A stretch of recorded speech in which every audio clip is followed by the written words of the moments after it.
Welcome back everyone. आज के अपने इस वीडियो में हम क्लास 6 की ज्योग्राफी का सेकंड चैप्टर स्टार्ट करने वाले हैं, जिसका नाम है ग्लोब, लैटिट्यूड एंड लॉन्गिट्यूड। इससे पहले की वीडियो में हम अपना पूरा चैप्टर का इंट्रोडक्शन कवर कर चुके हैं कि हम मेनली इस चैप्टर में क्या चीज़ें डिस्कस करने वाले हैं। आज के अपने इस वीडियो से हम अपना चैप्टर स्टार्ट करेंगे।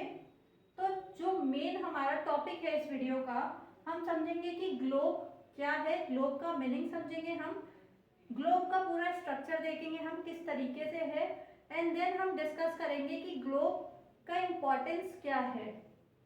चलिए स्टार्ट करते हैं। ये सर्कल जो है वो अर्थ को रिप्रेजेंट कर रहा है। अर्थ का शेप की अगर हम बात करें तो हम पहले ही डिस्कस कर चुके हैं कि अर्थ की शेप को जो वर्ड डिस्क्राइब करती है वो वर्ड या वो टर्म होती है जियोइड। जियोइड टर्म या जियोइड वर्ड को हम जब भी यूज करते हैं तो हम अर्थ की शेप को बताते हैं। देन यहाँ पर ये सर्कल जो है वो अर्थ को रिप्रेजेंट कर रहा है। अर्थ अपने पोल्स पे, पोल्स यानी ये वाला पार्ट और ये वाला पार्ट, अर्थ अपने पोल्स पे फ्लैटेंड है, मतलब थोड़ा सा अर्थ अपने पोल पर चपटा हुआ है। अर्थ अपने पोल्स पर, ये हमारा नॉर्थ पोल है, ये साउथ पोल है। अर्थ अपने पोल्स पर स्लाइटली फ्लैटेंड है, हल्का सा चपटा हुआ है। अर्थ के मिड की अगर हम बात करें, मिडल सेक्शन की अगर हम बात करें अर्थ पे, तो अर्थ का जो मिडल सेक्शन है, ये वाला पार्ट जो है वो थोड़ा सा उभरा हुआ है। समझ गए? अर्थ के जो पोल्स हैं वो स्लाइटली फ्लैटेंड है और अर्थ का जो मिडल वाला एरिया है वो थोड़ा उभरा हुआ है। बल्ज का मतलब है उभरा हुआ। यहाँ पे हमने सिंपल सा अभी अर्थ किस तरीके से शेप में है, शेप उसका जियोइड है, अर्थ अपने पोल्स पे फ्लैटेंड है। देन अर्थ जो है मिड में बल्ज है।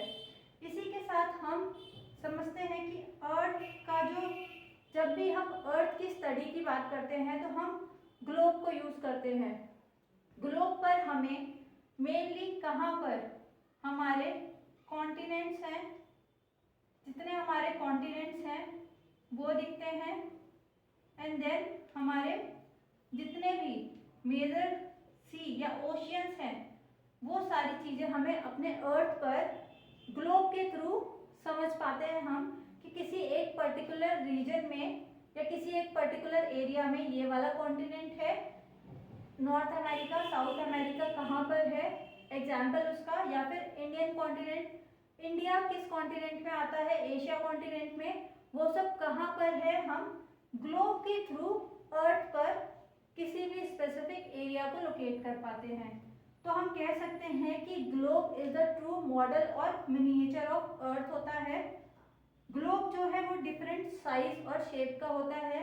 जैसे आपने अपने प्रिंसिपल रूम में देखा होगा, जनरली हम प्रिंसिपल ऑफिसेज में ही देखते हैं कि ग्लोब, इतने छोटे छोटे ग्लोब रखे होते हैं। बलून के फॉर्म में भी ग्लोब आता है जिसको आप इजीली कैरी कर सकते हैं।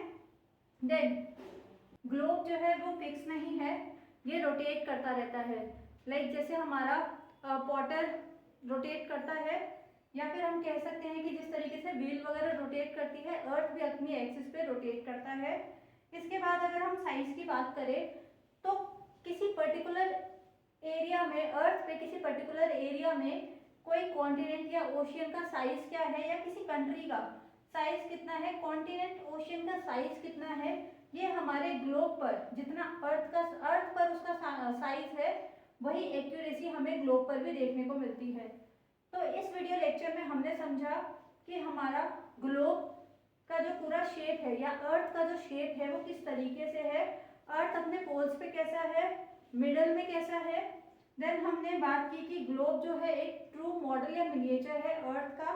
उसके बाद हम समझते हैं कि ग्लोब पर जो भी चीज़ें बताई गई है, डिस्टेंस या जितना भी साइज बताया गया है किसी पर्टिकुलर एरिया का, वो एग्जैक्ट वैसा का वैसा ही बताया गया है जो कि अर्थ पर अवेलेबल है।